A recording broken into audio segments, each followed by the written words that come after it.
Komputer sekarang ini merupakan perangkat yang tidak dapat dilepaskan dari kehidupan sehari-hari. Namun tahukah kamu sejarah komputer pada awalnya? Sebelum menjadi secanggih sekarang, cikal bakal komputer hanyalah sebuah mesin hitung sederhana loh. Komputer dahulu hanya mesin hitung untuk menghitung tabel angka. Seiring berjalannya waktu, komputer mengalami perkembangan dan dilengkapi dengan berbagai fitur canggih yang bermanfaat untuk mempermudah kegiatan manusia. Dengan penjelasan itu, bisa kita lihat bahwa sejarah komputer sangatlah panjang. Bahkan di masa-masa sebelum Masehi, bibit-bibit komputer sudah bisa ditemukan pada peradaban awal manusia.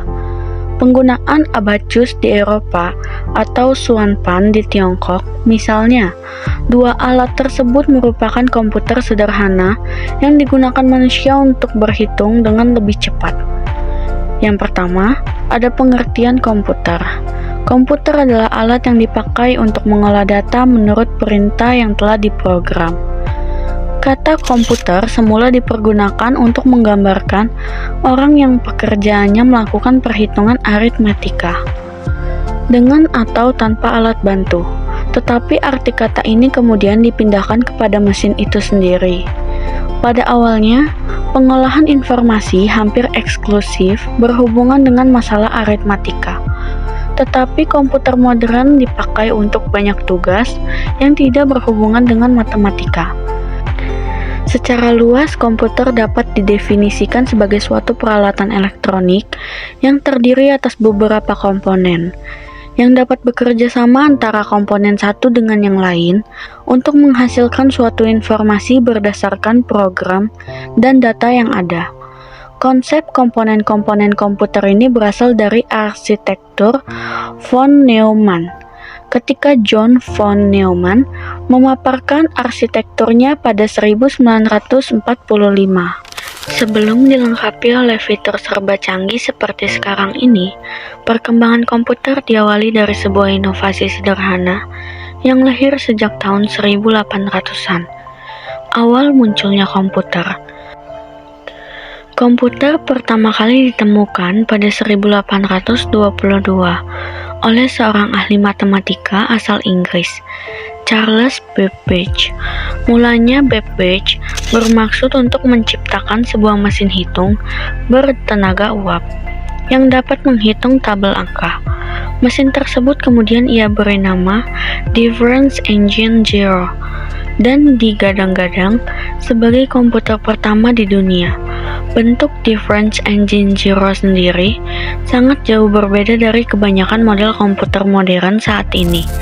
Meski demikian, prinsip kerja yang dimiliki mesin tersebut sama seperti komputer modern, yakni mampu melakukan perhitungan angka alias komputasi. Hingga pada 1890, seorang penemu bernama Hermann Hollerith merancang sebuah sistem kartu yang mampu menghitung hasil sensu AS yang dilakukan pada 1880. Berkat inovasi tersebut, Hollerith berhasil menghemat anggaran pemerintah sebanyak 5 juta dolar AS. Selanjutnya, Hollerith terus mengembangkan potensinya di ranah teknologi, hingga akhirnya sukses mendirikan perusahaan komputer IBM. Sejarah perkembangan komputer digital. Komputer digital pertama kali mulai dikembangkan pada tahun 1930. Pengembang mesin komputer digital pertama kali adalah Alan Turing, yang juga merupakan seorang peneliti matematika.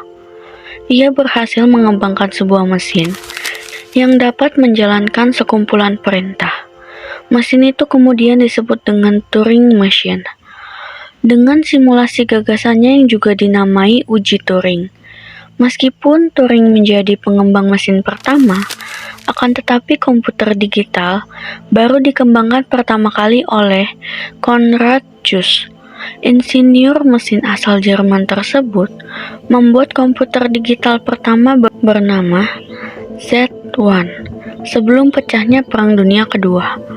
Zuse merakit model komputer digital pertama tahun 1936 di Berlin, tepatnya di ruang tamu orang tuanya.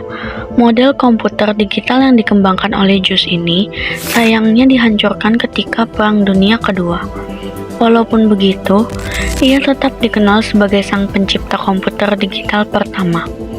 Kemudian, ketika Perang Dunia Kedua tengah berlangsung tahun 1943, John Mauchly berhasil menciptakan mesin bernama Electronic Numerical Integrator and Calculator (ENIAC).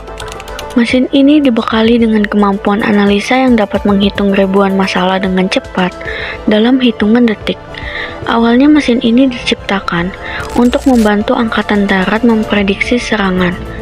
Perkembangan komputer itu sendiri terbagi dalam 5 generasi, dimulai dari generasi pertama tahun 1940 sampai 1959,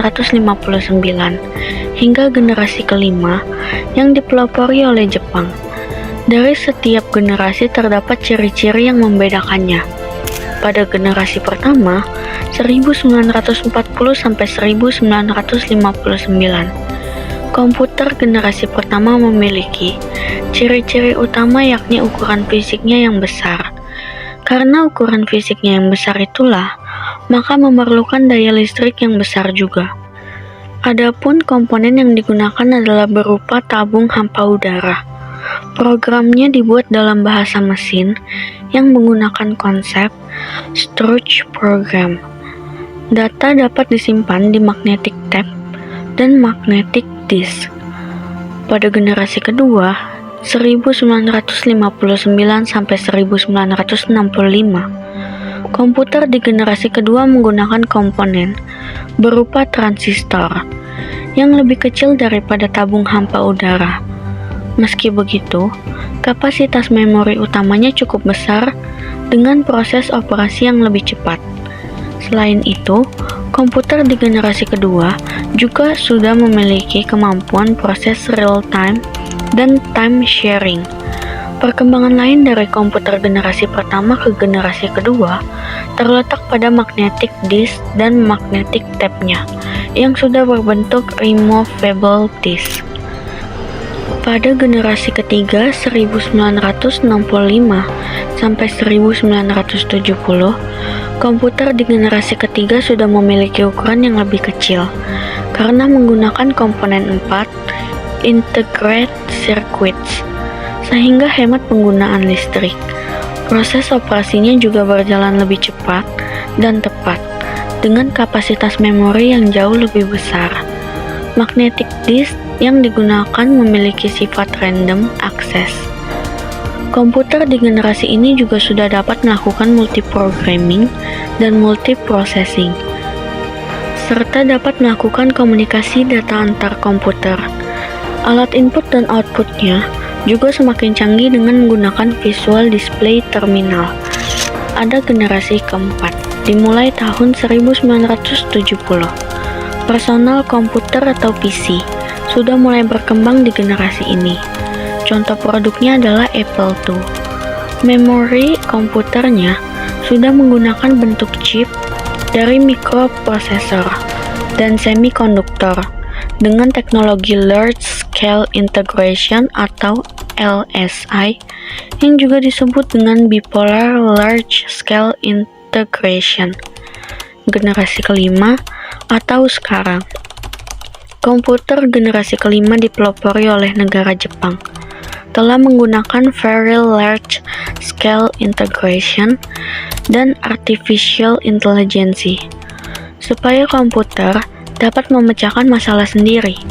Selain itu, komputer pada generasi ini juga mempunyai jutaan warna dengan resolusi yang sangat tajam.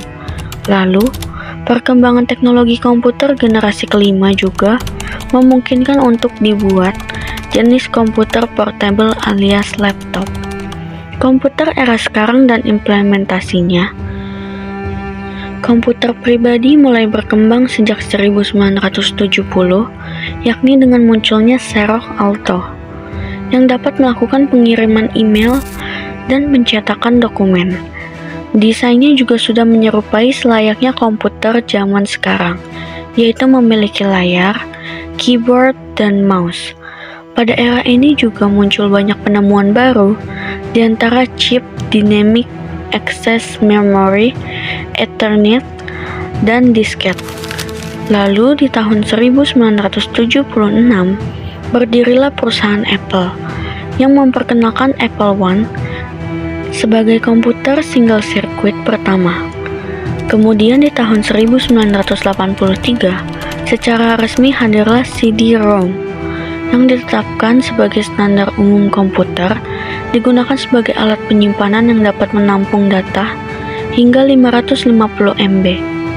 Dan di tahun yang sama Microsoft secara resmi memperkenalkan Word. Perkembangan komputer tidak berhenti sampai di situ. Setiap tahun selalu ada update hingga menjadi secanggih sekarang ini. Di tahun 1984, Apple merilis Macintosh yang merupakan komputer pertama dengan mouse sebagai pengendalinya dan dilengkapi dengan antarmuka pengguna grafis. Kesimpulannya, Microsoft juga kemudian mengeluarkan sistem operasi Windows yang telah dibekali antarmuka grafis serta keunggulan multitasking. Tak lama kemudian, Apple merilis seri laptop portable bernama PowerBook yang dapat dibawa kemana-mana. Dulu untuk menyimpan data, pengguna komputer masih menggunakan disket dan CD-ROM. Meskipun era sekarang juga masih cukup banyak yang menggunakannya, akan tetapi popularitasnya tersisihkan oleh penyimpanan portable yaitu USB drive. Bahkan lebih canggih lagi karena adanya internet. Kini tak sedikit yang menggunakan penyimpanan cloud computing untuk menyimpan data dan file penting supaya tidak hilang. Implementasi penggunaan komputer juga semakin berkembang untuk berbagai bidang. Rasanya sangat sulit memisahkan penggunaan komputer untuk kegiatan sehari-hari dan sudah menjelma menjadi kebutuhan masyarakat di era modern, baik untuk kebutuhan sekolah, bekerja, hiburan, dan sebagainya. Komputer sangat dibutuhkan. Itulah penjelasan mengenai sejarah perkembangan komputer di dunia. Dari informasi ini, bisa kita ketahui bahwa komputer memiliki perkembangan yang cukup panjang, hingga menjadi benda elektronik yang sangat penting sampai hari ini.